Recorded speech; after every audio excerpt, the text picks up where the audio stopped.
আজকে ব্লগ হচ্ছে hi hello কিছু না করেই শুরু হয়ে যাচ্ছে। আমার বর এখন বানাচ্ছে হচ্ছে মzzarella চিজ দিয়ে পিৎজা। খুব মানে খুব সিম্পল পিৎজা আর কি, কোনো শাসও নেই, শসা নেই, শাসও বলছি। এই যে নিয়ে এসেছে, চামচ দেবো? ওকে। আর আমি এখানে বানাচ্ছি দহি চিকেন, আমার রেসিপি।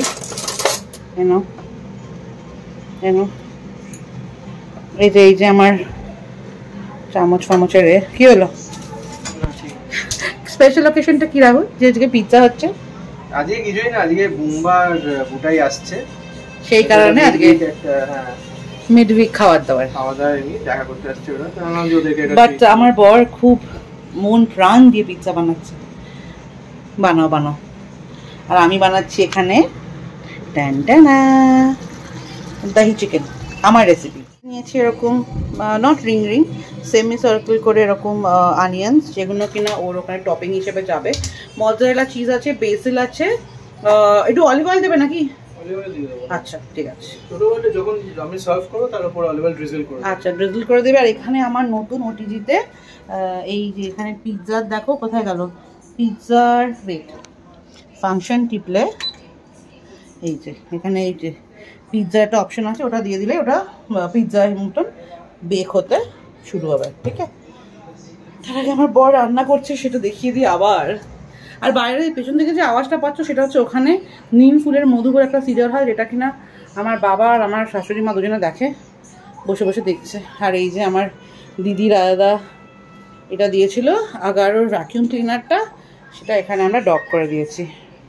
ও আর এই যে আমার পেছন পেছন কে এসেছে দেখো তো, সিম্বা সিম্বা দূষিতা, এই দূষিতা গাছের কাছে দিও না, গাছের কাছে না যাও। এই যে সিঙ্গল সিঙ্গল করে একটু করে নাও, দিয়ে দিয়ে দাও। পেঁয়াজ যাচ্ছে, আজকে তো ভ্লগ শুধু পিৎজা কি করে বানাতে হয় সেটার হচ্ছে। দিয়ে দাও ভালো করে, দেখি আমার খিদে পেয়ে যাচ্ছে, তাই না? ক্যারামেল হয়ে যাবে, প্লাস তোমার এইগুলো যাবে, যাচ্ছে না চিজ, বেসিল, অলিভ অয়েল, সুন্দর টেস্ট। অরিগানো আছে আমাদের, অরিগানো দেখতে হবে। ওরে বাবারে ওরে বাবারে ওরে বাবারে, মzzarella চিজ দেওয়া হচ্ছে। চিজের গন্ধ শুকে থাকে এসে গেছে একজন, দেখ পাগলা। এই যে আর এই যে আমার দহি চিকেন। গাইস যে আমরা এখন আমাদের মুখটা খাইনি। Hello and welcome to another blog of Banerjees on the go. আর আজকে আমাদের র্যান্ডাম একটা ব্লগ হচ্ছে, বিকজ আমরা অনেকদিন ব্লগ দিইনি। দেখলাম চলো এই যে খাবার দাবার হচ্ছে, মিডউইক রাহুল পিৎজা বানাচ্ছে, সেটা একটু দেখিয়ে দিই তোমাদের। আজকে বুম্বা বুটাই আসছে, অনেকদিন বাদে আমাদের দেখা হয়নি। লাস্ট সানডে দেখা হয়েছিল, সরি। তারপর ব্লগ করা হয়নি, তোমাদের সাথে শেয়ার করা হয়নি। অ্যান্ড বাস এই আর কি। আর যত আমার দিন এগিয়ে আসছে তত আমার বাড়িতে আমি হাউস অ্যারেস্টেই আছি। আজকে ডাক্তারবাবুর কাছে গেছিলাম, ডাক্তারবাবু বললো বি প্রিপেয়ার্ড, রেডি হয়ে যাও, যখন তখন আসবে, এন্ট্রি নেবে এই ওয়ার্ল্ডে। তো সেসব মেন্টালি প্রিপারেশন চলছে, তাকে তো অফিসের কাজ চলছে। তো বুম্বাবুরে বলো চলো আমরাই চলে আসছি, তোরা আসছে, সেই জন্য এই ডিনারের প্রিপারেশনটা।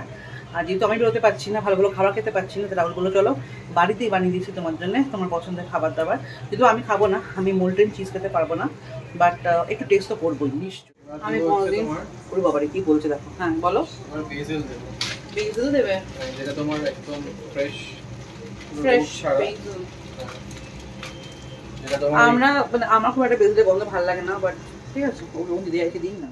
Typical Italian pizza. টিপিক্যাল, আমরা কোনো ইটালি যাইনি কিন্তু। হ্যাঁ যাইনি, কিন্তু আমরা যারা ইটালি গেছে তারা আমাদের বলবে হয়তো এটা না, এটা এরকম করে হয় না, এটা ভুল করছেন। না যে যা বলুক, আমি এখানে থেকেই আমি অনেক জায়গায় খেয়েছি। আমি ইটালিতে না গিয়ে আমি অনেক ভালো ভালো জায়গায় পিৎজা খেয়েছি। হ্যাঁ, so I can ভাউচ for this. ওরে বাবা রে, ঠিক আছে, সেটা বুম্বা আর বুটাই বলবে, ঠিক আছে না? ঠিক আছে। তাকে যেটা আমি করে থাকি সেটা হচ্ছে মহামৃত্যুঞ্জয়ের জাপ শুনে থাকি। আর এই যে আমার বর এখন সব পরিষ্কার করছে। ঢুকে দেবো আলমারি ঢুকে, যেহেতু আমার একদম লাস্টের দিকে এখন প্রচণ্ড ইচিং হচ্ছে বডিতে, তো আমার একটা ল্যাকটিক অ্যালামাইন সাজেস্ট করেছে ডাক্তারবাবু। তোমরা যারা যারা ইউজ করেছো জানিও। আমি আগে এটা ইউজ করেছি, ল্যাকটিক অ্যালামাইন ফেস লোশন এসব হ্যান ত্যান, আর এটা আমার কী বলে ওই সব বডি ইচিংয়ের জন্যই দিয়েছে। বাই দ্য ওয়ে সিম্বা বাইরে চেঁচাচ্ছে মানে বুম্বা বুটাইরা এসে গেছে। বাহ বাহ বাবা বাবা বাবা বাবা বাবা, ভোল্টেজ কম বাড়ির। বাবারে আমি এমন বিপ করে দেবো গানটা। বাবারে এই যে সব বসে আছে, এখন বাজে হচ্ছে দুপুর 12টা, অলমোস্ট 12:30। কালকে তো আমাদের ব্লগটা শেষও করা হয়নি, এত আড্ডা দিয়েছি। আড্ডা দিতে দিতে আমাদের মাথা হয়ে গেছে যে কখন ব্লগ করব কি করব, সবাই মশগুল হয়ে গেছিলাম। তার মধ্যে একটা ডেভেলপমেন্ট হয়েছে, সেটা হচ্ছে আবার মাকে বুম্বার বুটাই নিয়ে চলে গেছে বাড়িতে। মাকে বলেছিল যে ওরাই বলেছিল যে মা তোমার বুয়া তুমি এসে থাকবে। তো এখন ময়ূরের তোমরা সবাই জানো ময়ূরের অলমোস্ট টাইম হয়ে গেছে আমাদের বেবি আসার জন্য। তো মা সেই সময় তো যেতেই পারবে না। তো ওরা আগেই মানে স্বাদের আগেই বললাম যে তুই নিয়ে যা, তোদের রাখার ইচ্ছে তোর বুয়াকে 2-3 দিন রেখে নে নিজের কাছে। তো কালকে মা একেবারে তোড়জোড় করে খাওয়া দাওয়া ডিনার ফিনার শেষ করে মাকে পুরো বগল দাওয়া করে নিয়ে চলে গেছে। মা এখন ওখানে বিন্দাস আছে, এই জাস্ট কথা হলো। তো ওর মা আমাদের তো রোববার দিন আমাদের প্রোগ্রামটা আছে, আর শনিবার দিন মা হয়তো সকালে চলে আসবে। আর রায়াদাও আসছে বাই দ্য ওয়ে। রায়াদা already he is in Bangalore. রায়াদা আমরা দেখাইনি, ব্লগ করা হয়নি, তোমাদের জানানো হয়নি। ব্লগ আমরা তো করছি না এখন অনেক সেভাবে ব্লগটা। তো রায়াদা এসছে অফিসের কাজে এসছে। যেদিন এসছে ডিরেক্ট এয়ারপোর্ট থেকে আমাদের বাড়ি এসেছিল, আমাদের সঙ্গে গল্প গুজব করে খাওয়া দাওয়া করে গেছে। আর বলেছি রাধাকে, রাধা তুমি যদি ফ্রাইডে চলে আসতে পারো খুব ভালো হয়, খুব ভালো। আর যদি না আসতে পারে তাহলে শনিবার দিন সকালবেলা রাধা চলে আসবে। একদিন আমাদের সঙ্গে থেকে আমাদের ওই ইভেন্টটা অ্যাটেন্ড করে অ্যাটেন্ড করে রাধা রাত্রিবেলার টিকিট কেটেছে ফ্লাইটে। অ্যাকচুয়ালি মুনুসোনা মানে আমার কোনো ইভেন্টেই তো রাধা বা দি থাকতে পারছে না, তো দি তো আসতে পারিনি, রাধা আছে। তো রাধা বললো নাইটটা মিস করা চলবে না, তাই জন্য রাধা অ্যাটেন্ড করবে। আমাকে প্রচণ্ড বিধ্বস্ত লাগছে, বিকজ আমি কাল সারা রাত ঘুমাইনি। অ্যান্ড এখন চলছে আমাদের লাস্ট কিছু মানে তোড়জোড়ের ব্যবস্থা, লাস্ট ইনভিটেশনগুলো চলছে, প্রচুর ক্যান্সেলেশনস হয়েছে, সেগুলোকে আমরা ভাবছি কীভাবে প্লেস করব। ক্যান্সেলেশন যারা করেছে তাদের সবাইকার আসার ইচ্ছায়, বাট কোনো না কোনো মেডিকেল এমার্জেন্সিতে তাদের ক্যান্সেল করতে হয়েছে। And my heart goes out to everybody because they all are suffering from viral fever or something the other. তো সেটা তো এখন কেউ অগ্রাহ্য করতে পারবে না। সবাই আমার কথা ভেবেই আসছে না। অন্য কোনো অনুষ্ঠান হলে হয়তো they would have tried, but we are very thankful যে ওরা এত থটফুল। তো আমাদের অনেক নম্বর মানে গেস্ট লিস্ট অনেকে কমে গেছে, এটা আমাদের খুব মন খারাপ, কিন্তু কি আর করা যাবে। মানে prevention is better than cure, তারাই আমাদের ফোন করে বলেছে। আর এখন চলছে হচ্ছে এই যে লাস্ট মিনিট সব তোড়জোড় করি, তার ফিরে আসি। এখন বাজে সন্ধ্যে 5:30 এবং আমি ভীষণ টায়ার্ড, দেখতেই পাচ্ছ মুখ চোখ দেখে। অ্যাকচুয়ালি শরীরটা কদিন ধরে খুব খারাপ ছিল, আজকে ঠিক আছে। অ্যান্ড অনেক রকমের টেস্ট দিয়েছিল ডাক্তারবাবু, তার জন্য আমরা খুব মানে আমি টেনশন করছিলাম। রাহুল এখানে নেই তাই ভিডিওটা করছি, কারণ ও এইসব শুনলে রেখে যাবে। অনেক রকমের টেস্ট দিয়েছিল, অনেক রকমের প্রবলেমস মনে হচ্ছিল এটা হয়েছে ওটা হয়েছে করে। তো আপাতত ঠিক আছি। তোমাদের অনেক অনেক অনেক বেস্ট উইশেস, বড়দের আশীর্বাদ, ছোটোদের ভালোবাসা, অ্যান্ড অফকোর্স এত সাপোর্ট না চারদিক থেকে, আমি সত্যি খুব লাকি মনে করি। মেন্টাল সাপোর্ট যা দিতে পারে না সেটা তাদের ব্যাপার, তাদেরও কোনো দোষ নেই, কিন্তু যারা আমাকে মেন্টাল সাপোর্ট দিচ্ছে আর যারা সাহস দিচ্ছে, আমার বন্ধুবান্ধবরা, আমার দিদিরা, আমার ভাইয়ের বউরা, আমার যা, মানে অতুলনীয়। Thank you guys, thank you so much for this. আমার এই উইকেন্ডেই আমার স্বাদ, তার জন্যে প্রচুর প্রিপারেশন, তার জন্যে প্রথম যেহেতু একটা বড় অনুষ্ঠান, যদিও বা মা আর মাম দুজনে দিচ্ছে, কিন্তু সব কিছুর ব্যবস্থা আমাকে রাহুলকে একলা হাতে করতে হচ্ছে। তো সেই কারণে লোকেদের নেমন্তন্ন করা অ্যান্ড রাহুলের জন্য এটা সত্যি ভীষণই টাফ, বিকজ ও কোনোদিন এরকম কিছু করেনি, আর ও সব কিছু নিজের হাতে করছে। মানে আমি বুঝতে পারছি কতটা স্ট্রেস যাচ্ছে ওর উপর দিয়ে, সব কিছু নিজে করা বাড়ি বুক করা, কোথায় কি হবে, খাবার দাবার, কেটারিং, ফটোগ্রাফার, ভিডিওগ্রাফার, সব কিছু ব্যবস্থা আমরা দুজনে করছি। আমি করছি যতটা পারছি, আর বাকিটা পুরোটাই রাহুল। আমাদের ব্লগ দিতে পারিনি বিকজ যেটা বললাম, এমন একটা মেন্টাল এদিকে চলছে, যাচ্ছিলাম না কদিন ধরে, যে ক্যামেরাটা দিয়ে হাতে তুলে কথা বলবো সেটাই হচ্ছিল না। যাই হোক, we are back to normal এবং we are just counting days.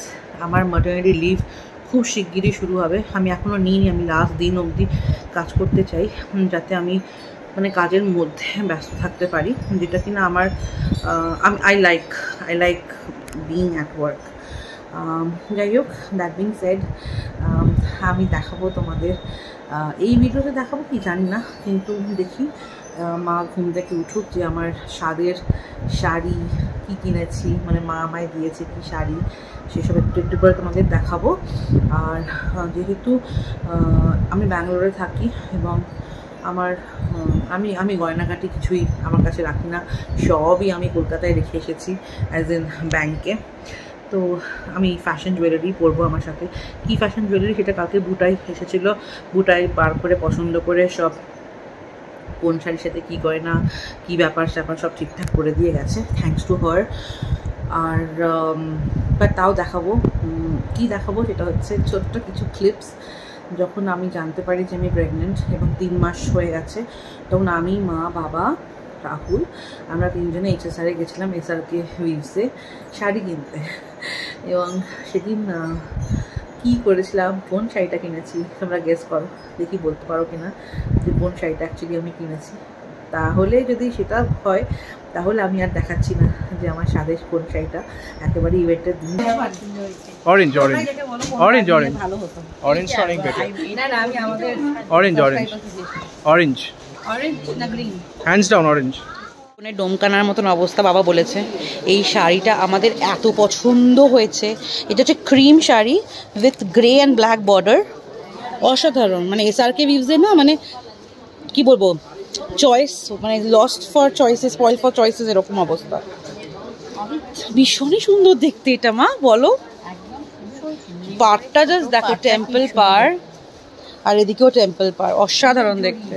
Even আমার আর মায়ের এই শাড়িটাও ভীষণই পছন্দ হয়েছে, খুব সিম্পল। মা বলছে 60s and 70s টিচাররা এরকম পড়তেন। অফকোর্স আমি 60s 70s ছিলাম না, মায়েদের সময়কার। আমাদের কেনা হয়ে গেছে এবং এই যে আমি মাকে একটা শাড়ি দিয়েছি, বাবাও মাকে একটা শাড়ি দিয়েছে। আমি আমার শাশুড়ি মায়ের জন্য একটা শাড়ি কিনেছি, মামের জন্য একটা শাড়ি কেনা হয়েছে, একটা স্পেশাল শাড়ি কেনা হয়েছে, অনেক কিছু কেনা হয়েছে আজকে। আমাদের ভালো শপিং হয়েছে, কি বলো? এখানে খুব ভালো শাড়ি পাওয়া যায়, প্রত্যেকবার ব্যাঙ্গালোরে এলে আমরা এখান থেকে শাড়ি, সত্যি কথা, প্রত্যেকটা শাড়ি চয়েসেবল, সবই মনে হয়নি আর মনে হয়নি সত্যি। লাস্ট শাড়িটা অসাধারণ ছিল মা, লাস্ট শাড়িটা অসাধারণ। এই যে আমরা SRK উইভসে দাঁড়িয়ে আছি, আমাদের ফেভারিট। আমি সব দোকান ছেড়ে শুধু এখানে আসি কিনতে, মানে নিজের বিয়ে বলো, অন্নপ্রাশন, মুখে ভাত, মানে সব দুটোই এক জিনিস। মানে আমি বলছি, হাসছে কেন, খসেছে বলে? শুধু ছেলেদের পাঞ্জাবিটা পাওয়া যায় না, পাঞ্জাবি পিস পাওয়া যায়, কিনতেই পারো। পিস দে অন রেডিমেড, আবার সে কোহিনূর যেতে হবে। হ্যাঁ, টি-শার্টটা দেখেছো? টি-শার্টটা বলছে ইজিলি ডিস্ট্রাক্টেড বাই ডগস। এখানে ডগ, এখানে ডগ, আমার এখানে ডগ। হ্যাঁ, তোমার কিছু করা উচিত ডগদের নিয়ে। চলো, বাড়িতে ডগ পছন্দ হয়েছিল প্রিয়াঙ্কার, আমার এটা পছন্দ হয়েছিল। এটা ফেলে একটু দেখাও, এটা এত সুন্দর লাগছে দেখতে, এটা খুবই সুন্দর। এটা অ্যাকচুয়ালি পাপার কাজে কেউ একটা আমার শাশুড়ি মাকে দিয়েছিল, তো মাম সেটা কলকাতা থেকে আমাকে পাঠিয়ে দিয়েছিল। মাম এটা শাড়িটা পরবে না, তো সেটাই আমি একটু রং লাগিয়ে নিচ্ছি আর কি শাড়িটাতে। তো I think this is going to look very nice. এই যে দূর থেকে দেখাই, সুন্দর লাগছে। দিয়ে দিয়ে দিই ব্লাউজ, এটা নিলাম ওই শাড়িটার সাথে, অ্যান্ড বর্ডার, আর এই যে আমার সব করা ব্লাউজ।